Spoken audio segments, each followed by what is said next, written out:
trăiesc în lipsă, nu din alegere, doar viața m-a pus pe drum străin. Am lăsat acasă prea multe cereri și-un te aștept care încălțim. Valiza știe tot ce n-am spus, câte promisiuni au plecat cu mine. Zâmbesc pe stradă, dar pe ascuns, lipsa ta mă rupe în două pe tine. Nu e ușor să fii puternic când dorul vine fără veste. Învață omul să fie tăcut, dar lipsa nu mai are limite. Lipsa ta apasă greu pe mine în fiecare seară pe ascuns.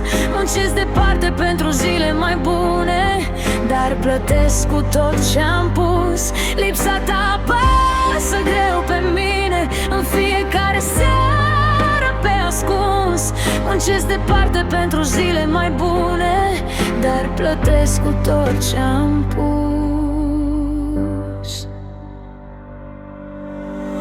Oraș străin, ceasuri grăbite, zilele trec, dar nu vindecă. În poze vechi suntem fericiți, în realitate lipsa ne explică. Nu mi-e dor de bani sau de loc, ci de ce eram când eram noi. Între plecare și întors, viața curge în lipsă și dor. Spun sunt bine ca toți plecații, dar nu e tot adevărat, că lipsa doare cel mai tare când ești departe și singur pe neașteptat. Lipsa ta apasă greu pe mine în fiecare seară pe ascuns. Muncesc departe pentru zile mai bune, dar plătesc cu tot ce-am pus.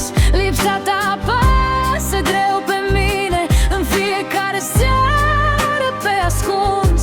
Muncesc departe pentru zile mai bune, dar plătesc cu tot ce-am pus. Poate într-o zi ne adunăm, fără lipsă, fără mai târziu. Până atunci duc în mine tot ce n-am putut să fiu.